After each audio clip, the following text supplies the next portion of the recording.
Hello, welcome back to my channel. എല്ലാവർക്കും പെരുന്നാൾ ദിന ആശംസകൾ നേരുന്നു.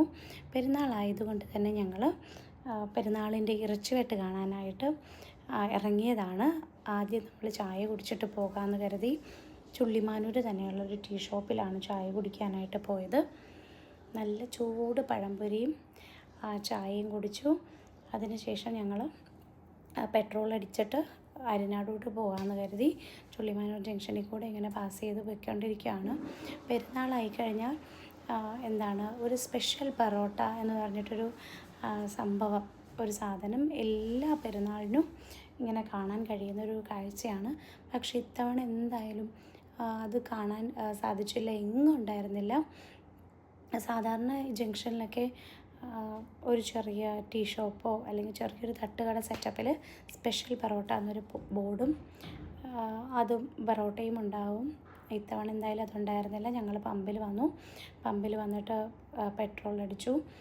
ഞങ്ങൾ പോകുന്ന വഴിയിൽ ആനാട് മുഖവൂർ ദേവീക്ഷേത്രത്തിൽ ഉത്സവ ടൈമാണ്. അതുകൊണ്ട് തന്നെ അവിടെയൊക്കെ ലൈറ്റൊക്കെ കിടപ്പുണ്ടായിരുന്നു. അതൊക്കെ കഴിഞ്ഞിട്ട് ഞങ്ങൾ നേരെ ആര്യനാടോട്ടാണ് വന്നത്. ഞാൻ നെയ്യാറ്റിൻകര പഠിപ്പിക്കാനായിട്ട് പോകുമ്പോൾ ആര്യനാട് നോർമലി സ്ഥിരമായിട്ട് കാണുന്ന 2 ഷോപ്പുണ്ട്, ഇറച്ചി വെട്ടുന്ന കടകളുണ്ട്. അപ്പോൾ ഞങ്ങൾ കരുതി അങ്ങോട്ട് പോവാം. അപ്പോൾ നോർമലി പെരുന്നാളല്ലെങ്കിൽ കൂടി അവിടെ ഒത്തിരി ഉണ്ടാകും സൺഡേയ്സിൽ. അപ്പോൾ ഇന്ന് എന്തായാലും ഒത്തിരി ഇറച്ചി വെട്ടിയിട്ടുണ്ടാകുമല്ലോ, അപ്പോൾ അതൊക്കെ ഒന്ന് കാണാമല്ലോ എന്ന് കരുതിയാണ് ഞങ്ങൾ ഇറങ്ങിയത്. എന്തായാലും നിർഭാഗ്യമെന്ന് പറയട്ടെ, അവിടെ ഒന്നും തന്നെ ഉണ്ടായിരുന്നില്ല. ഞങ്ങളവിടെ എത്തി നോക്കിയപ്പോൾ ഏകദേശം ഒരു കട തുറന്നിട്ടേ ഇല്ലയെന്ന് തോന്നുന്നു. ഒരിടത്ത് ഓൾമോസ്റ്റ് കഴിഞ്ഞു. പിന്നെ 2 പോത്ത് അവിടെ നിൽപ്പുണ്ടായിരുന്നു. അത് ചിലപ്പോൾ ഇപ്പോൾ വെട്ടുമായിരിക്കും. അത് പിന്നെ ഞങ്ങളുടെ ടൈമിങ്ങിൻ്റെ പ്രശ്നമാണോ എന്ന് അറിയാൻ വയ്യ.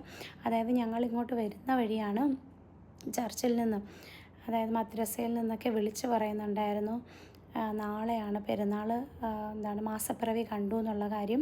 അപ്പം ഇനിയേ വെട്ടുകയുള്ളൂ എന്നും എനിക്കറിയാൻ വയ്യ. എന്തായാലും തിരിച്ച് ഞങ്ങൾ വന്നു. വരുന്ന വഴിയിൽ ചില ഭാഗത്തൊക്കെ ഇതുപോലെ ഇറച്ചി വെട്ടുന്നുണ്ടായിരുന്നു, അത് ഞങ്ങൾ കണ്ടു. പിന്നെ ഇത് പനവൂർ ഇറച്ചി വെട്ടുന്നതാണ്. അതുപോലെ അവിടെ അത്യാവശ്യം ക്രൗഡഡും ആയിരുന്നു. പിന്നെ ഞങ്ങൾ സ്ഥിരം മട്ടൻ മേടിക്കുന്ന ഒരു കടയുണ്ട്, അവിടെ വന്ന് ഞങ്ങൾ 1 കിലോ മട്ടൻ മേടിച്ചു, തിരിച്ചു വന്നു. ഞങ്ങൾക്കും പെരുന്നാൾ ആഘോഷിക്കണമല്ലോ. ഇത് ഞങ്ങളുടെ സ്ഥിരം ഷോപ്പാണ്. നല്ല മട്ടനാണ് അവിടുത്തെ. പിന്നെ ഞങ്ങൾ തിരിച്ചു വന്നു. അപ്പോൾ ടാറ്റാ, ബൈ ബൈ.